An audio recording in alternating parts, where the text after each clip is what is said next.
Iya, Shalom Bapak Ibu semua yang dikasihi Tuhan. Senang sekali malam hari ini.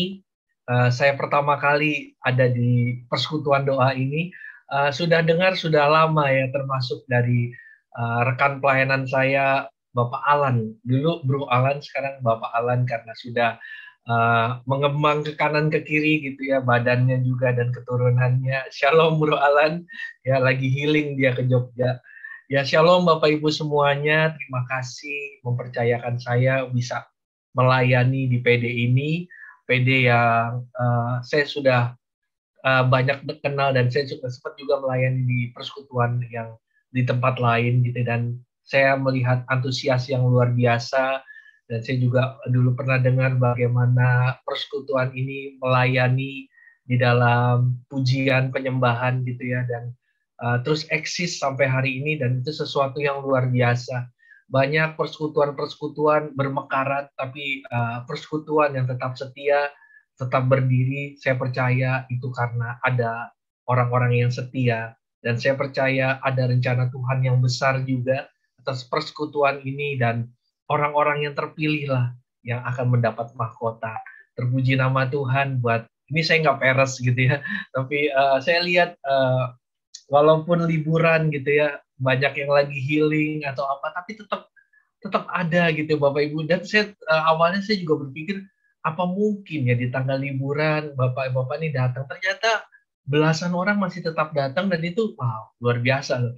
Banyak orang kalau lagi healing, aduh males banget, apalagi cari cari sinyal gitu kan, jarang ada hotel atau rumah yang ada wifi-nya, tapi ini ada ya, rugi-rugi kuota sedikit, tapi karena rindu kali ya, dekat sama Tuhan dan dekat sama saudara-saudara seiman, Bapak Ibu jadi terus ada di dalam Tuhan. Ya, puji nama Tuhan, ada istilah tak kenal maka tak ditraktir gitu ya. Saya ini Indra Novianto, tadi bukan Novanto gitu ya, Pak Lewi Satria, nggak apa-apa, salah-salah sedikit.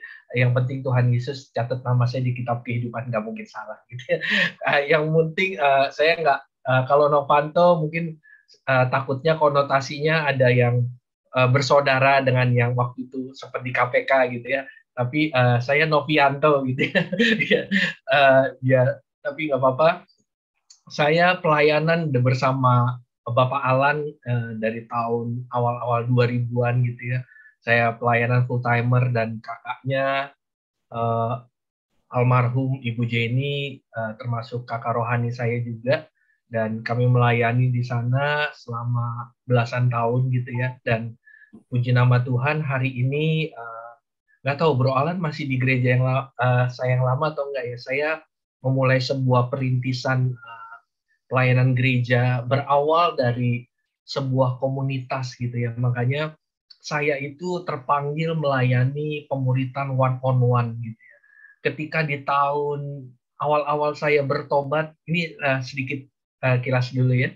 Awal-awal saya bertobat di tahun 2000-an, saya latar belakangnya cukup kelam gitu ya. Saya drugs dealer, cukup berat waktu itu, tapi ya puji Tuhan karena anugerah Tuhan, saya diselamatkan Tuhan. Di awal 2000 saya ikut sebuah gereja, ya kalau Bapak Ibu pernah dengar Kemah Daud, Pondok Daud gitu ya.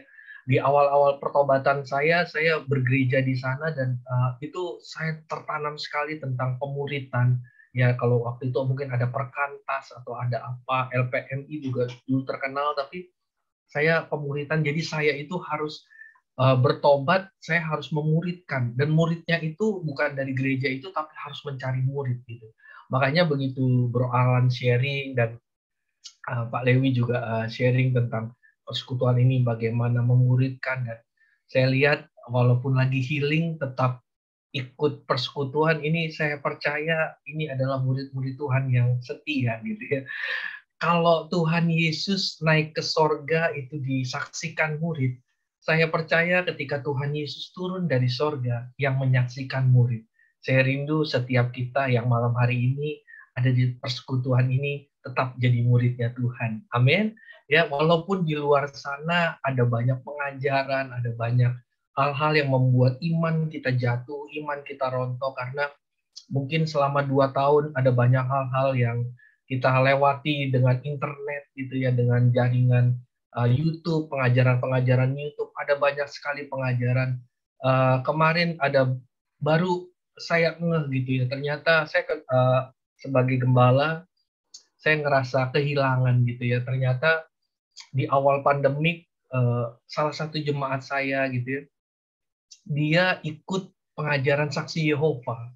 Ya, saya sangat kaget sekali dan akhirnya di tahun 2022 pas di bulan April kemarin dia deklarasikan bahwa dia sudah jadi saksi Yehova. Saya terbengong-bengong, saya ngelihat, saya kecolongan. Selama ini nggak ada yang pernah tahu juga kalau komunikasi dengan saya normal, wajar gitu ya. Tetapi selama di rumah dia banyak belajar dari temennya ya, mungkin karena dia banyak temennya di Amerika dan di Jerman, dia banyak orang-orang yang dari saksi Yehova dan akhirnya selama COVID ini dia berkata sudah 1,5 tahun dia pelajari kesaksian itu dan akhirnya dia memutuskan untuk meninggalkan Tuhan Yesus dan dia ikut di sana. Sedih hati saya, tapi biarlah setiap kita hari-hari ini kita terus berjaga-jaga dan kita terus sebagai rekan sekerja Allah, kita terus berjejaring gitu ya. Jangan sampai ada domba-domba kita yang terhilang atau teman-teman kita terhilang yang karena pengajaran-pengajaran yang begitu rupa di akhir zaman ini dan akhirnya membuat orang-orang akhirnya terhilang gitu ya. Memang waktu itu Ketua BPD GBI Jakarta bilang, Pak Indra nggak usah khawatir, ada domba yang dipilih Tuhan, ada domba yang nggak dipilih Tuhan. Memang kelihatannya menyejukkan, tapi ada rasa sedih ya, ada rasa sedih sebagai gembala bahwa kehilangan dombanya gitu ya. Tapi ya memang biarlah di persekutuan ini ya, walaupun sedang healing atau sedang liburan, tetap bersekutu di dalam Tuhan.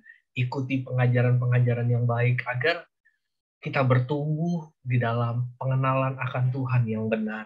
Nah, saudaraku yang dikasihi Tuhan, saya dikasih tema tentang growing faith gitu ya.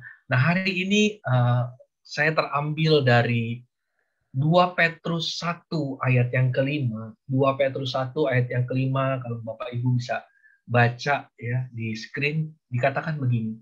Justru karena itu, kamu harus dengan sungguh-sungguh berusaha untuk menambahkan kepada imanmu kebajikan, dan kepada kebajikan pengetahuan, dan kepada pengetahuan penguasaan diri, kepada penguasaan diri ketekunan, dan kepada ketekunan kesalehan, dan kepada kesalehan kasih akan saudara-saudara, dan kepada kasih akan saudara-saudara, kasih akan semua orang. Sebab apabila semuanya itu ada padamu dengan berlimpah-limpah, kamu akan dibuatnya menjadi giat dan berhasil dalam pengenalanmu akan Yesus Kristus, Tuhan kita. Saudaraku yang dikasihi Tuhan, Petrus berkata, hendaklah kamu berusaha sungguh-sungguh. Jadi ada sesuatu yang harus kita usahakan, ada sesuatu yang harus kita lakukan untuk menambahkan kepada iman kita. Ya, sesuatu yang terus kita tambahkan. Karena iman itu memang pemberian Allah, tetapi iman itu tidak membuat kita statis. Ya, ketika kita menerima Yesus Kristus sebagai Tuhan, itu bukanlah titik akhir perjalanan iman kita. Tetapi itu adalah perjalanan awal kekristenan. Bapak, Ibu, Saudaraku yang dikasihi Tuhan, ada bedanya perjalanan dengan jalan-jalan. Hari ini banyak orang Kristen senangnya jalan-jalan. Tapi saya mau kasih tahu bahwa kekristenan adalah sebuah perjalanan. Ilustrasinya begini, Bapak Ibu Saudaraku yang dikasihi Tuhan, mungkin kita sudah berapa kali setelah pandemi ini kita pergi ke mall gitu ya, atau ngelihat ke kerumunan orang gitu ya, atau kita ketemu orang, kita sering bertanya, bro atau Pak Bu, ngapain ke mall? Enggak, iseng jalan-jalan gitu ya. Apa perbedaan perjalanan dengan jalan-jalan? Seringkali kalau jalan-jalan, dia tidak ada tujuan, tidak ada sesuatu yang ingin dicapai, tidak ada sesuatu yang akan diraih. Makanya kekristenan itu bukan jalan-jalan. Tapi kekristenan adalah sebuah perjalanan dari iman menuju kepada iman yang dewasa. Nah, karena itu saudaraku yang dikasihi Tuhan, ini suatu topik yang luar biasa. Perjalanan iman setiap kita yaitu diawali dari sebuah perjalanan iman kepada iman. Nah, saudaraku yang dikasihi Tuhan, growing faith, ya, perjalanan iman. Ide yang baru dibutuhkan untuk making progress, ya, sesuatu yang baru dibutuhkan untuk kita bisa berjalan di dalam sebuah perjalanan kerohanian kita. Zaman sudah berubah dan kita harus mengerti bahwa apa yang dahulu tren bisa menjadi kuno zaman sekarang. Apa yang dulu luar biasa bisa menjadi biasa-biasa aja sekarang. Apa yang dulu bisa menyelesaikan masalah sekarang mungkin bisa menjadi sumber masalah, ya kan? Zaman sudah berubah, ya, karena itu kita harus menambahkan kepada iman kita. Iman bukan sesuatu yang statis, diam, stuck, tapi iman adalah suatu progres, ya, suatu perjalanan. Kalau zaman dulu handphone Nokia 5110 itu mungkin handphone tercanggih. Mungkin setelah itu ada BlackBerry, itu tercanggih di zamannya. Tapi kalau waktu ini kita pakai handphone Nokia 5110, mungkin sudah nggak kepake. Mungkin sudah apa ya? Mungkin udah nggak bisa karena dia tidak dipersiapkan untuk sebuah jaringan internet, untuk kita bisa browser atau buka YouTube atau mungkin untuk main game. Kalau dulu di Nokia yang pertama mungkin gamenya kalau ada yang masih ingat kita main apa? Snake gitu ya. Hanya itu kita main Snake bisa berjam-jam. Kalau sekarang kita mainin Snake, wah udah boring deh, udah bosen. Nah, karena itu dibutuhkan sebuah pengalaman yang baru, journey yang baru, perjalanan iman yang baru. Makanya di dalam sebuah perjalanan kekristenan kita, Tuhan seringkali bawa kita ke dalam tikungan-tikungan yang membuat kita mungkin berpikir, kok begini sih Tuhan? Kok seperti itu Tuhan? Saya harus seperti ini Tuhan. Kenapa Tuhan? Saya udah lakukan ini, kok sekarang nggak bisa lagi? Nah, kita harus berubah. Kita harus menambahkan kepada iman kita. Seperti 2 Petrus tadi katakan, kebajikan, kemurahan, sampai kita punya belas kasihan untuk sesama kita. Iman di dalam Tuhan bukan iman yang statis, tapi iman yang membuat sebuah pergerakan, progres. Nah, saudaraku yang dikasihi Tuhan, iman bukan hanya bertumbuh, tetapi dia harus menghasilkan buah. Di Yohanes 15 ayat 1 dan 2 dikatakan, akulah pokok anggur yang benar, dan Bapakkulah pengusahanya. Setiap ranting padaku yang tidak berbuah, dipotongnya. Dan setiap ranting yang berbuah dibersihkannya supaya ia lebih banyak berbuah. Nah, ini paling nggak enak. Pruning gitu ya. Pemotongan, pemangkasan. Dalam hidup kita seringkali kita bilang, Tuhan kenapa? Saya udah seperti ini loh. Saya udah baik, saya lakukan ini. Seringkali kita bilang ini, Tuhan, kok kenapa harus saya ngalamin ini? Seperti lagi dipotong sama Tuhan. Ya, tujuannya supaya kita bisa menghasilkan buah yang lebih banyak. Tujuan kehidupan bukan hanya sekedar kita menjadi berhasil, tetapi agar kita bisa menghasilkan buah. Nah, ini yang nggak enak nih. Tuhan tidak ragu untuk memotong ranting yang tidak menghasilkan buah. Karena itu, jangan berhenti di saat Anda hanya bisa bertumbuh. Ya kan? Jangan hanya berhenti untuk bertumbuh. Growing up. Banyak orang sering ingin, saya pengen bertumbuh, saya pengen bertumbuh. Tapi kita harus naik lebih lagi satu level, yaitu berbuah. Amin. Bertumbuh itu untuk diri sendiri. Berbuah itu untuk keuntungan orang lain. Buah itu untuk dinikmati, bukan oleh pohonnya sendiri, tetapi oleh pihak lain.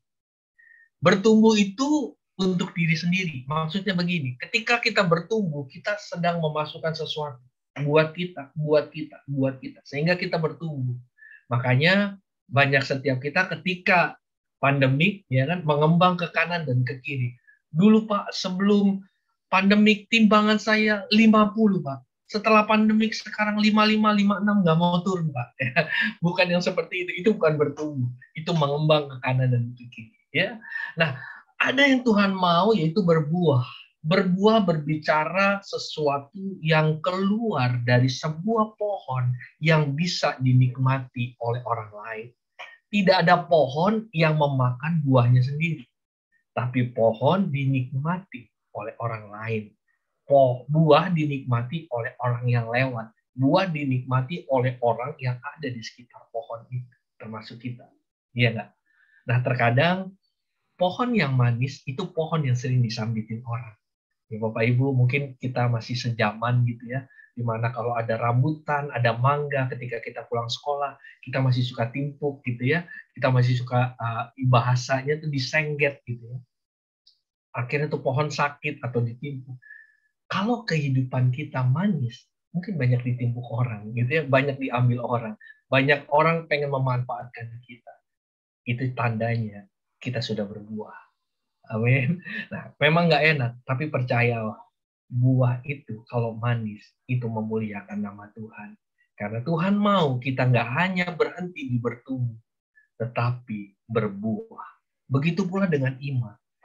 Iman akan menghasilkan buah ketika sebuah situasi, krisis, tekanan di dalam kehidupan kita, itu menekan kita, menghimpit kita. Apa yang menjadi respon kita, apa yang menjadi sudut pandang kita, itulah yang menentukan seberapa besar, seberapa jauh iman itu sudah bertumbuh di dalam kehidupan kita. Untuk bertumbuh, ya harus tertanam. Tidak ada pohon yang jalan-jalan dapat berbuah. Untuk berbuah, sebuah pohon harus tertanam, ya. Sebuah pohon harus tertanam. Biji itu harus tertanam mati, baru bisa menghasilkan pohon yang baru. Ya, Mazmur 92, ya, orang benar akan bertunas seperti pohon korma, akan tumbuh subur seperti pohon aras di Lebanon. Mereka yang ditanam di bait Tuhan akan bertunas di pelataran Allah kita. Pada masa tua pun mereka masih berbuah, menjadi gemuk dan segar untuk memberitakan bahwa Tuhan itu benar, bahwa Ia gunung batuku, dan tidak ada kecurangan padanya. Jadi buah adalah akibat dari kita tinggal di dalam Yesus dan di dalam Dia. Untuk berbuah, kita harus tertanam. Sebuah biji ketika tertanam, itu nggak enak. Ya, Bapak Ibu bayangin ketika Bapak Ibu kehidupan kita itu seperti biji. Dia masuk ke tanah, tidak ada yang lihat, tidak ada tepuk tangan. Mungkin ketika itu hanya ada cacing, ya, hanya ada kutu-kutu atau ruangan yang pengap karena terhimpit sama tanah asam pada waktu itu. Namun situasi yang seperti itu membuat cangkang biji itu menjadi lapuk dan bisa crack open, terbuka, dan benih yang di dalam biji itu bertumbuh. Untuk sebuah perjalanan iman kita, agar kita bisa berbuah, Tuhan izin, kita harus memberikan Tuhan izin untuk iman kita tertanam. Mungkin tidak ada pujian, tidak ada tepuk tangan, tidak ada sorak-sorai, tidak ada sesuatu yang membuat secara daging kita dipuji. Mungkin ketika waktu itu kita sedang tertanam. Tapi percayalah, kalau kita sedang tertanam di dalam Tuhan, maka akan indah pada waktunya. Maka buah yang manis itu mulai bertumbuh, mulai bertunas, mulai besar. Dan saya percaya Bapak Ibu Saudaraku yang dikasihi Tuhan, mungkin dalam fase-fase kehidupan kita sedang mengalami, kita sedang tertanam. Nggak ada yang lihat, nggak ada tepuk tangan, hasil kita mungkin orang nggak kelihatan. Mungkin biji itu bertumbuh, kita sudah senang, tapi orang lain tidak ada yang tahu. Jangan pernah persoalkan sesuatu yang Tuhan sedang kerjakan, yang mungkin hari ini engkau sedang tidak dapat pujian. Bapak Ibu Saudaraku yang dikasihi Tuhan, Daud ketika dia mengalami tertanam selama dia muda. Dia hanya menggembalakan kambing domba. Cuman 2-3 ekor. 2-3 ekor, nggak banyak. Tapi dia tetap setia. Dia tidak ada tepuk tangan di sana. Tidak ada pujian dari bapaknya Isai. Tidak ada reward dari kakak-kakaknya. Malah ketika dia mengantarkan makanan, kakaknya bilang, ngapain ke sini? Engkau mau cari nama ya? Engkau mau cari muka ya? Atau apa sama Saul? Tapi saudaraku yang dikasih Tuhan, seorang Daud yang kemerah-merahan, dia bisa mengalahkan Goliat. Karena apa? Karena dia setia. Ketika dia tertanam, tidak ada tepuk tangan di sana. Tidak ada pujian atas keberhasilannya. Merobek mulut singa, mencabik-cabik beruang. Tidak ada yang lihat. Tapi ketika ujian iman itu lahir, dia ketemu dengan Goliat. Goliat tidak menjadi masalah yang besar dalam kehidupan. Ketika kita setia sama Tuhan, diproses dalam perjalanan iman kita. Jangan ngebrontak, tetap setia. Supaya apa? Supaya pertumbuhan iman kita tetap stabil di mata Tuhan. Dan akhirnya kita menghasilkan buah. Amin. Saudaraku yang dikasih Tuhan, hal yang pertama ya yang saya mau katakan untuk iman kita bertumbuh. Yang pertama adalah sudut pandang. Di Kejadian 15 ayat yang pertama dan ke-6, kisah seorang Abraham, ya, dia sudah diberkati Tuhan, dia sudah mengalami banyak masalah-masalah dan dia mengalami pertolongan Tuhan yang besar. Suatu ketika di dalam perjalanan imannya dia menjadi lemah karena dia lihat Tuhan tidak memberikan keturunan kepada Sarah pada waktu itu. Dia tidak melihat bahwa dari darah dagingnya bisa meneruskan janji Tuhan. Kejadian 15 ayat yang pertama dan ke-6 dikatakan. Kemudian datanglah firman Tuhan kepada Abram dalam suatu penglihatan. Janganlah takut Abram, akulah perisaimu, upahmu akan sangat besar. Abram menjawab, ya Tuhan Allah, apakah yang akan Engkau berikan kepadaku? Karena aku akan meninggal dengan tidak mempunyai anak. Dan yang akan mewarisi rumahku ialah Eliezer, orang Damsik itu. Ini tangan kanannya Abraham, yang nanti Tuhan pakai untuk Ishak menemukan Ribka. Ya. Eliezer dan Damsik. Lagi kata Abraham, engkau tidak memberikan kepadaku keturunan, sehingga seorang hambaku nanti menjadi ahli warisku. Tetapi datanglah firman Tuhan kepadanya demikian. Perhatikan saudaraku. Orang ini, Eliezer, tidak akan menjadi ahli warismu, melainkan anak kandungmu. Dialah yang akan menjadi ahli warismu. Wow. Tuhan kasih kepastian kembali sama Abraham. Mungkin Abraham masih ragu. Lalu Tuhan membawa Abraham keluar serta berfirman, coba lihat ke langit, hitunglah bintang-bintang. Jika engkau dapat menghitungnya, maka firman-Nya kepadanya, demikianlah banyaknya nanti keturunanmu. Firman Tuhan ini luar biasa. Lalu percayalah Abraham kepada Tuhan.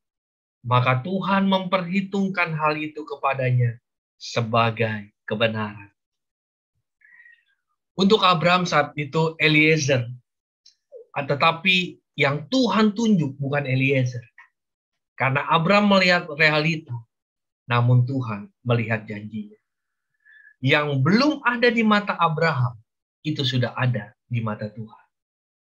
Apa yang saya mau katakan? Cara pandang kita menentukan berkat apa yang akan kita terima. Dalam perjalanan iman setiap kita, termasuk Abraham. Terkadang kita mengalami hal-hal yang seperti Abraham. Kita berkata, Tuhan, saya udah ikut Tuhan, saya setia, saya lakukan ini, saya pelayanan, saya doain orang, saya tidak berbuat jahat, saya tidak korupsi, saya tidak ini, tidak itu. Tapi mana janjimu Tuhan? Bapak Ibu pernah ngalamin itu? Hal yang pertama yang mau saya katakan dalam perjalanan iman kita. Cara pandang kita menentukan berkat apa yang kita terima. Pada waktu itu dikatakan saudaraku, Abraham dibilang ini, lihatlah ke langit. Saya bingung saudara. Kenapa waktu Abraham sedang depresi, sedang berpikir bahwa gak ada jalan keluar, gak ada penggenapan janji Tuhan. Tuhan bilang ini, keluar. Lihat ke langit, pandang, dan hitunglah bintang-bintang. Apa yang saya lihat? Saya hanya dapat begini. Saudaraku yang dikasih Tuhan. Abraham dibawa Tuhan untuk keluar dari pola pikirnya. Untuk memandang the bigger picture dari rencana Tuhan. Ketika Abraham disuruh Tuhan melihat bintang di langit. Tuhan lagi mau bilang ini. Keluar dari zona pikiranmu. Keluar out of the box dari cara pandang manusiamu. Hari ini Bapak Ibu Saudaraku yang dikasih Tuhan. Untuk iman kita bertumbuh. Kita harus keluar dari konsep manusiawi kita. Kepada konsep cara pandang ilahi. Kenapa? Karena iman yang daripada Tuhan selalu bisa melihat jauh ke depan. Iman akan selalu menghasilkan penggenapan janji Tuhan. Karena itu, cara pandang kita menentukan berkat apa yang kita terima. Hari ini Bapak Ibu Saudaraku yang dikasih Tuhan. Ada banyak hal yang bisa membuat kita khawatir di akhir esok. Kita masuk di dalam era new normal. Semuanya udah mulai aktif. Bagaimana cara pandang kita? Maukah kita melihat seperti Tuhan melihat? Atau kita melihat seperti apa manusiawi kita lihat? Janji Tuhan ditentukan dari cara pandang kita. Karena itu, biarlah cara pandang kita sesuai dengan cara pandang Tuhan. Yaitu cara pandang ilahi. Iman timbul dari pendengaran. Roma 10. Dan pendengaran dari firman Kristus. Kristus artinya yang diurapi. Iman timbul dari pendengaran. Kalau kita hari-hari ini terdegradasi iman kita, cek kehidupan doa, pembacaan firman kita. Karena iman muncul dari pendengaran, pembacaan firman Tuhan. Kalau kita banyak nonton film horor, maka tidak betulnya kita pun jadi takut. Kalau kita banyak melihat film-film drama Korea, pasti mau tidak mau kita terbawa suasananya dan akhirnya jadi galau. Tapi kalau kita melihat bagaimana orang disembuhkan, bagaimana orang terima mujizat Tuhan, bagaimana orang ketemu dengan Tuhan, ada sesuatu yang bangkit. Apa itu iman? Iman timbul dari pendengaran. Pendengaran akan firman Tuhan. Karena itu Bapak Ibu Saudaraku yang dikasih Tuhan. Yuk, terus baca firman Tuhan. Pak, saya baca renungan. Oke, itu baik. Tapi Alkitab harus tetap dibaca. Renungan itu baik. Tapi itu hanya sedikit dari apa yang Tuhan mau engkau terima. Dari pembacaan firman Tuhan berkata, Pak, saya nggak ngerti bacanya. Sekarang hari-hari ini ada banyak konkordasi, ada banyak Alkitab suara, Alkitab audio, semuanya ada. Semua sudah ada. Karena itu, jangan batasi pola pikir kita dengan cara pandang kita. Tapi biarlah yang ilahi masuk agar iman kita bertumbuh di dalam perjalanan kita bersama dengan Tuhan. Yang kedua, saudaraku, ya, kisahnya ada orang lumpuh, ya, di Yohanes 5 ayat yang ketiga. Dia menantikan goncangan kolam agar dia sembuh. Dia itu sudah 38 tahun, ya, lumpuh. Saya juga bingung, dia ngapain 38 tahun di sana? Mungkin ketika air goncang, dia udah mau jalan, ada orang yang duluan. Mungkin dia udah mau jalan, ada yang duluan. Ya, Yohanes 5, ya, ayat ketiga dikatakan, dan di serambi-serambi itu berbaring sejumlah besar orang-orang sakit, orang buta, orang-orang timpang, dan orang-orang lumpuh. yang menantikan goncangan air kolam itu. Saya nggak mengerti kenapa orang-orang di sana menantikan goncangan. Tapi pada waktu itu, apa yang terjadi, saudaraku yang dikasih Tuhan? Ya, Tuhan Yesus datang. Ya, Tuhan Yesus datang, dia bilang gini, maukah engkau sembuh? Bapak Ibu, kalau ditanya, mau sembuh nggak? Mau. Mau duit nggak? Pasti mau. Iya kan? Mau berkat nggak? Mau. Tuhan Yesus juga tanya sama orang lumpuh ini. Dia tanya langsung kepada kebutuhannya. Maukah engkau sembuh? Tapi perhatikan respon yang lumpuh ini. Dia jawab gini, Tuhan, tidak ada orang yang menurunkan aku ke dalam kolam itu apabila airnya mengoncang. Responnya salah. Yesus tanya, mau sembuh nggak?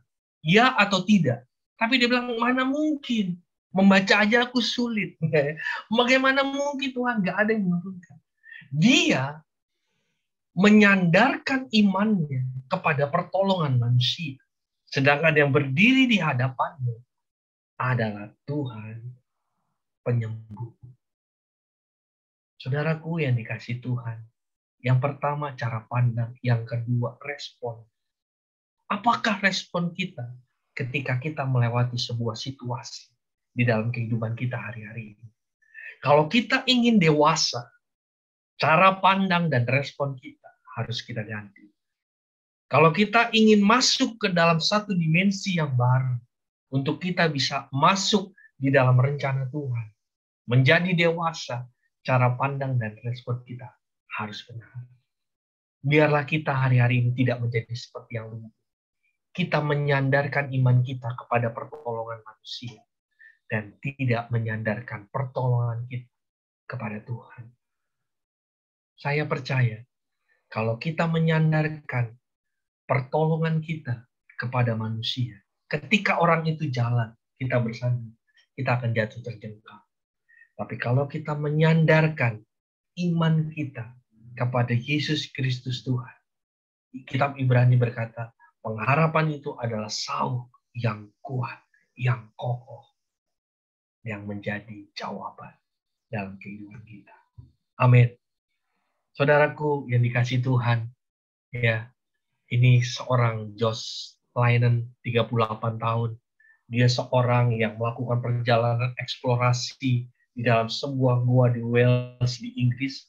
Tiba-tiba dia terperosok di dalam sebuah gua, gitu ya. Dan dia masuk ke dalam sebuah gua sepanjang 15 meter. Ya, terperosok ke dalam gua gitu. Dia masuk gua, ada lubang, dia masuk 15 meter kalau tidak salah. Dan dia terjebak selama 85 jam. Lebih hampir 45 hari. Dia mengalami cedera tulang dan dalam keadaan terjepit di lubang dalam sebuah gua yang dapat mengakibatkan kematian. Singkat cerita, setelah 85 jam, tim SAR melakukan pertolongan dan akhirnya dia keluar. Para wartawan bertanya kepada George, George, apa yang membuat engkau bisa bertahan selama hampir 5 jam tanpa makan? Mungkin minum dia bisa dari air. Dia cuma bilang begini, saya punya pengharapan. Kalau saya keluar, saya punya janji sama istri saya untuk makan malam. Ya, sebuah pengharapan. Dia punya pengharapan yang membuat dia bisa bertahan. Saudaraku yang dikasih Tuhan, apakah pengharapan kita hari-hari? Apakah kita masih tetap kuat memiliki pengharapan di dalam Tuhan? Sehingga pola pikir kita dan respon kita bisa melihat bahwa segala sesuatu itu indah pada waktunya. Kalau belum indah, saya percaya Tuhan pasti akan membuat menjadi indah. Amin.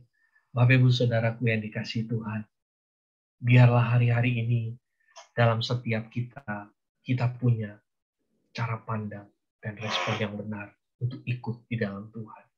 Memang tidak mudah, memang tidak gampang. Saya akui, saudaraku yang dikasihi Tuhan, sejak tahun 2020 awal, saya memutuskan untuk resign dari full timer saya. Saya tidak punya kerja, saya merintis pelayanan. Saya memulai pelayanan gereja, pemuritan. Ya, saya punya pemuritan, ada komsel-komsel, ya, ada di Kemang, di Blok M, di Pondok Bambu, dan di Pondok Indah, pemuritan anak-anak. Singkat cerita, ketika pandemik terjadi, komsel-komsel saya tutup, ibadah saya tutup yang di Blok M. Saya hanya tinggal 5 orang pada waktu itu. Saya hanya punya 5 orang yang tetap setia, berkata, lanjut Pak, kita jalan sesuai dengan apa yang Tuhan tahu. Memang gampang ya saudara ya, kelihatannya kayaknya oke, jalan, semangat, iya. Tapi saya sebagai gembala, saya sebagai pemimpin, saya punya berhitung. Sebulan, di luar kebutuhan saya, harus ada sewa gedung, ya, diakonia, atau pelayanan-pelayanan apa. Saya rumah itu ada di Parung, ya, di Parung Bogor. Saya pelayanan, kita putuskan semua Yabes Community di full di daerah Pondok Bambu, Jakarta Timur. Daerah yang cukup jauh, saudara. Kalau kilometernya saya itu ada sekitar 48 kilometer. Ya, kalau pulang pergi berarti ya 90-an lebih lah. Ya, selama pandemik saya doa ke sana hampir setiap hari. Saya punya kendaraan mobil, ada tol, ada apa, ada kebutuhan lain. Saya berkata, Tuhan, saya nggak tahu harus bagaimana memulainya. Ada sewa tempat, bayar listrik, semua. Tuhan hanya kasih ingatkan, ganti cara pandangmu dan ganti cara responmu. Memang nggak mudah, tetapi dari tahun 2020, 2021 sampai tahun 2022, sampai hari ini, saya mau berkata, pertolongan Tuhan luar biasa. Ada banyak hal-hal yang Tuhan lakukan buat gereja kami, termasuk pelayanan saya. Saya ada cicilan rumah, cicilan mobil, cicilan semua banyak, saudara ya. Saya nggak ini, cuma saya mau kasih tahu. Hampir 3 tahun perjalanan saya, Tuhan cukupkan. Apa yang terjadi kalau ketika di awal tahun 2020, saya berhenti mendapatkan persembahan kasih, saya berhenti mendapatkan pelayanan di gereja awal, saya berhenti semuanya, saya di-cut. Tapi sampai hari ini saya berkata, Tuhan baik. Dia Tuhan yang setia. Bahwa kasih setianya tidak pernah terlambat. Sampai hari ini, saya masih tetap makan nasi. Cicilan-cicilan semua berjalan. Gereja berjalan. Sewa gedung, sewa pemusik, pengkhotbah, semua berjalan. Itulah Tuhan. Bagaimana cara pandang kita hari-hari ini, saudaraku yang dikasihi Tuhan. Dan respon apa yang kita punya hari-hari ini. Apakah pandemik ini membuat respon kita menjadi biasa ikut Tuhan? Atau kita menjadi orang yang luar biasa bersama dengan Tuhan? Saya percaya ketika sudut pandang kita serahkan sama Tuhan. Dan kita punya respon, tidak mengandalkan manusia. Tapi kita nyender sama Tuhan. Maka saya percaya, berkat yang berlimpah akan membuat iman kita bertumbuh. Sampai pada akhirnya, orang bisa melihat dan mau kita muridkan. Karena tujuan berikutnya dari seorang murid, buahnya adalah memuridkan orang lain. Karena itu, saudaraku yang dikasihi Tuhan, kiranya di tahun-tahun ini kita terus bertumbuh di dalam Tuhan. Rajin menjadi dewasa bersama dengan Tuhan. Apapun yang terjadi, Dia Allah Immanuel, Allah yang menyertai kita, Allah yang berjalan bersama dengan kita, dan Allah yang bangkit, yang telah mengalahkan kematian. Puji nama Tuhan, mari kita berdoa.